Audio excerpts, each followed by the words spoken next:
Dear parents, brothers, and sisters, I am wounded, mortally, I think. The fight rages around me. I have done my duty. This is my consolation.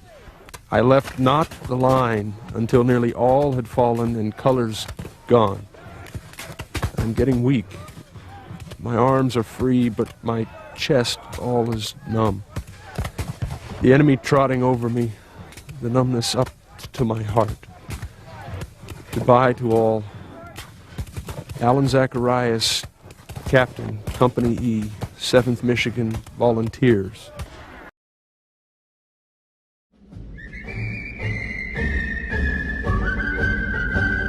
When Johnny comes marching home again, hurrah, hurrah, we'll give him a hearty... In a bloody war, there was never such a bloody day. In fact, September the 17th, 1862, was the bloodiest day in all of American history. Hello, my friends. Today is our first history video about the American Civil War, and we talk about the Battle of Antietam. In September of 1862, Robert Lee was on a roll. All summer he had outfought the Yankees, first on the banks of James River, and then in August he had crushed the Army of the Potomac at the Battle of the Second Manassas. On September the 4th, 1862, Lee's army took the fords across the Potomac and launches an invasion of the North. They hoped to invade the North all the way to Pennsylvania. His objective was to resupply his army outside of the war-torn Virginia theater and to damage Northern morale in anticipation of the November elections. Southern troops on Northern soil might also cause panic in the stock market. It would also gain the attention of the rest of the world and might even result in recognition of the Confederates by the French and the Brits.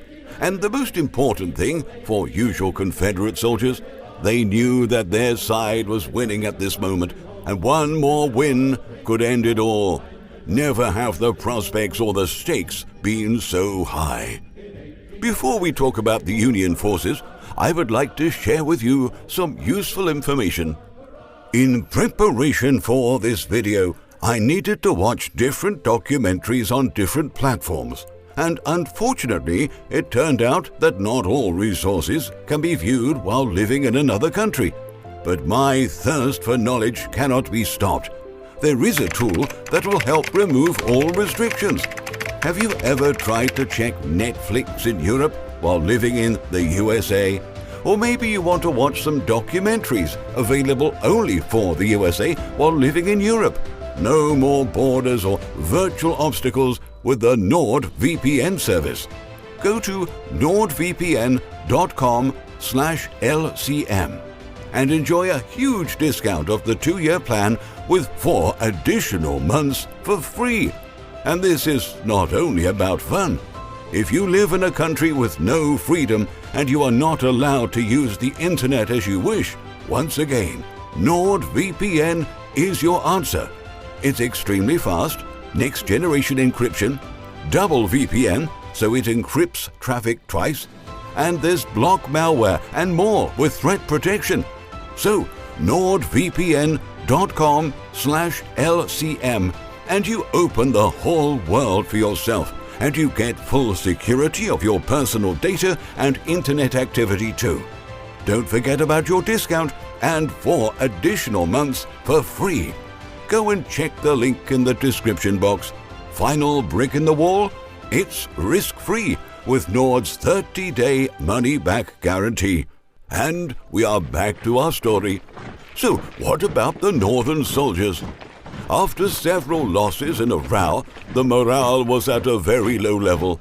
However, at this moment, President Abraham Lincoln appointed Major General George B. McClellan to command the Union forces against Lee's invasion. He wasn't a very good general, but soldiers liked him a lot and were happy to get this news. So McClellan was really lucky. Confederate General Lee adopted the risky strategy of dividing his army to seize the Federal garrison and arsenal at Harper's Ferry, simultaneously to his march northwards. Lee made a plan of the invasion. Secret Order 191 was issued with an extra copy, and that copy was lost. Corporal Barton W. Mitchell and First Sergeant John M. Bloss of the 27th Volunteer Infantry discovered a mislaid copy of Lee's detailed battle plans, Special Order 191, wrapped around 2 cigars. What? I'm Corporal Mitchell. Hey, old man, what are you talking about? Professor, actually. Corporal, just check that piece of paper. So, as I told you before, Union forces were lucky to know every step the Confederates were going to make. Great, huh? 2 cigars. And what is it? It's a copy of a secret Confederate plan. Just give it to your commanding officer already.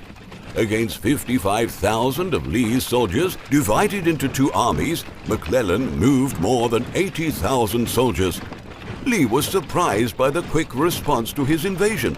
He wanted to fight Union soldiers somewhere near Baltimore, and now Confederates were caught at a small town of Sharpsburg between the Potomac and Antietam Creek. And here, the Union commander made his first big mistake. George McClellan knew that Lee's army was divided, but still was sure that the Confederates had a huge army. He spent 2 days scouting positions of his enemy. That time allowed Lee to reunite his army.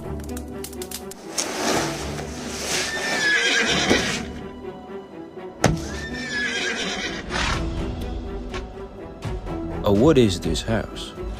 Church built by a pacifist sect of German Baptists, the Dunkers. Oh, nice.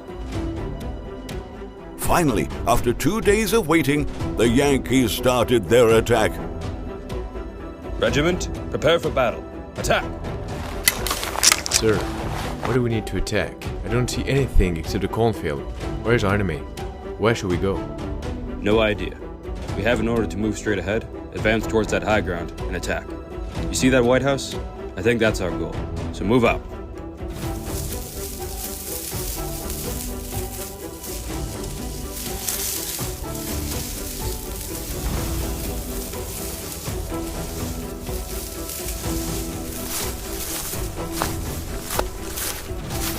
Yeah, coming, boys. Wait till they get close before you shoot.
If I'm killed here, you tell my wife I've never been happier in my entire life. Yes, sir!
Excuse me, would you please stop shooting for a couple of minutes?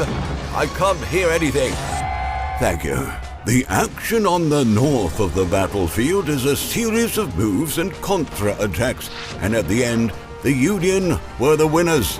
They broke the Confederates' lines and approached their goal, the Ducker Church. So all of the left flank of Lee's army was crushed, and the victory was almost in McClellan's hands. Almost. During the Civil War, one of the most vital maneuvers was to get at the opponent's flank. The goal is to place a large formation of riflemen in line firing at the end of the enemy's line. Sometimes this maneuver is accomplished by design, and sometimes it occurs by accident. Near the Ducker Church, last chance for the South Army, a Confederate reinforcement division accidentally ran into the flank of the Union formation. All Union forces which at that moment were totally winning this battle were swept away in minutes. The Yankees ran away as fast as they possibly could. Panic! They were running for their lives. On this left flank, near the Ducker Church and the cornfield, Union soldiers heavily outnumbered the South Army. Two factors played a bad joke on them. First of all, within just 2 hours of the fight, all commanding officers were killed or wounded, and the soldiers left without direct orders. And the second thing, a flank counterattack near the church. The fighting began at 5:30 in the morning. By 9 o'clock, Confederates withstood several attacks of 3 full Union corps and had beaten all of them back.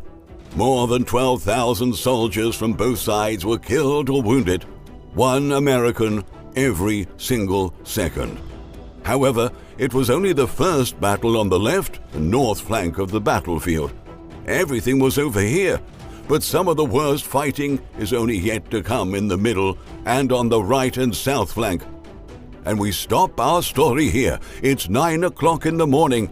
The left flank battle is over.